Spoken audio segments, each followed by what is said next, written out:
All right.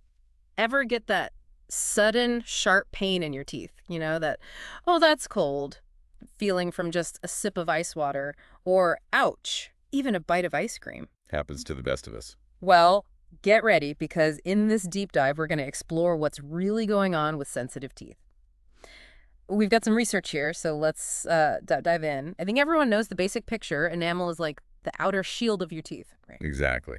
And it's tough stuff. Enamel's actually the hardest substance in your whole body. Stronger than bone, even, isn't it? Wild. Is. But, like, even the toughest armor can get worn down. And that's when things get sensitive. Because underneath, you've got the dentin, which is a whole other story. Dentin's where things get interesting, yeah. See, it's got these microscopic tubes or channels. Well, they hold up, like, inside the tooth? Inside. They're called dentin tubules. Imagine like tiny tunnels going right to the nerve of your tooth. Oh, no wonder it hurts. Direct line to the pain center. Exactly. And when enamel's weakened, those tubules get exposed. So anything hot, cold, sugary, it hits those nerves directly. Makes those ice cream cravings a little risky. You got it. So, okay, we've got enamel as a shield, dentin's like the sensitive inner core. But what about the gums in all this? They got to be involved, right? Absolutely. Can't forget about the gums and the cementum. Cementum. Okay, now there's a word I haven't heard in a while. Refresh my memory. What is that exactly? So cementum is this layer of tissue. It covers the root of your tooth, the part below the gum line. Ah, okay, so kind of like enamel, but lower down. Sort of, yeah. It protects the dentin there, just like enamel does up top.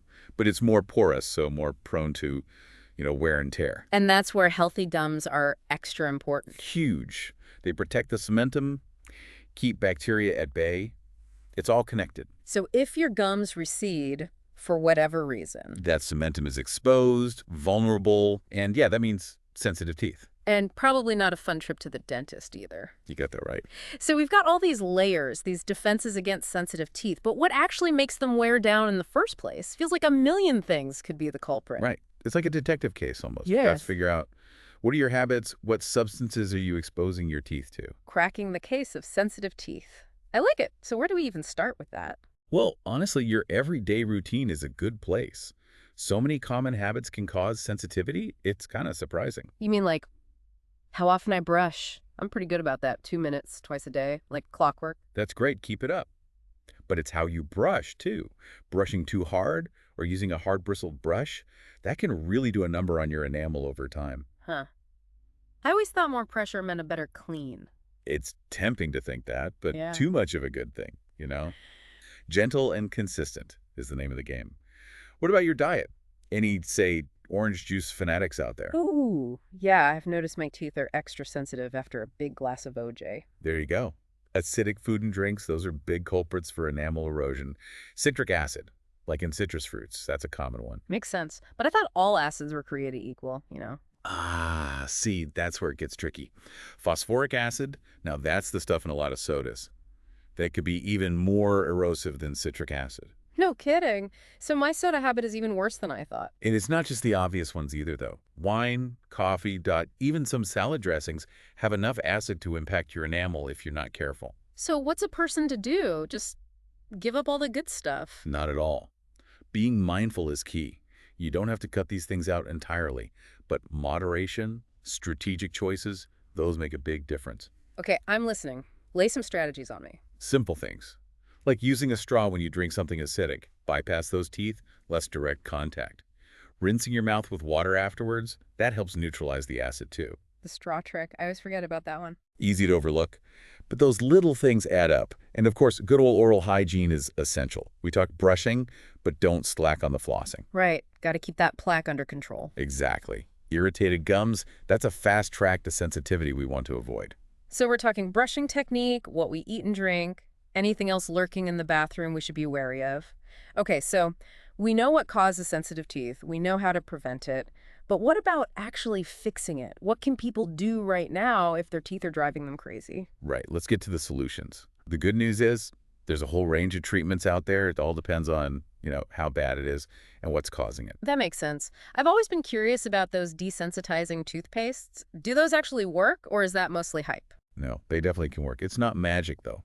Remember those dentin tubules we talked about? Those little tunnels right to the nerve, yeah. So these toothpastes, they have ingredients like potassium nitrate or sometimes stannous fluoride. and those actually block off those tubules. Well, like putting little shields over the sensitive spots. Exactly. Stops those triggers from hitting the nerve. Might take a few weeks of using it consistently, but people definitely see results. Got it. So patience is key. I'm always curious about those home remedies people talk about too, like are saltwater rinses legit or honey even? Some of those remedies, they can be helpful, especially for mild cases or, working alongside other treatments. Because I always picture myself mixing up some elaborate concoction and nothing happens. Well, salt water, that one's pretty straightforward. It's naturally antiseptic, helps with inflammation. Not a miracle cure, but it can definitely soothe irritated gums. Which we know is a big part of the problem. Huge. Now, honey, that one's a little less scientifically proven. Yeah, that's what I figured. Sounds messy anyway. It does. And the evidence is kind of mixed on that one. Some people find it soothing, but I wouldn't put all your eggs in that basket. Fair enough. So what if none of this is doing the trick? What if the home remedies aren't cutting it, the sensitive toothpaste isn't enough? What's the next level? Then it's time to call in the professionals. Dentists have a whole toolbox for dealing with this stuff. Get to the root of the problem, literally. Exactly. Yeah. Cracked tooth. Filling will fix that. Right. Enamel weak. Fluoride treatment can strengthen it right up. Makes sense. It's like treating the cause, not just the symptom. But I've got to say, I'm all about prevention when it comes to my teeth. Best approach. We've covered some big ones. Gentle brushing, soft bristles, watching those acidic foods and drinks. Don't forget the straw. Such a simple trick. Makes a world of difference. And honestly, nothing beats those regular checkups. Your dentist can spot issues early on. Plus, those professional cleanings, they get rid of plaque and tartar that you just can't tackle at home. So it all comes back to good oral hygiene. Who knew a deep dive into sensitive teeth would be so insightful? Right. And the takeaway is if you take care of your teeth, they'll take care of you. You'll be back to enjoying all those delicious things, no problem. That's what I like to hear. Well, that about wraps up our deep dive for today. But before we go, we always like to leave you with something to chew on, so to speak. We've learned a lot about sensitive teeth today, but one thing that always surprises me is how common it is in younger people. What do you all think about that? Let us know your theories. We'd love to hear them. And until next time, keep those smiles bright and pain-free.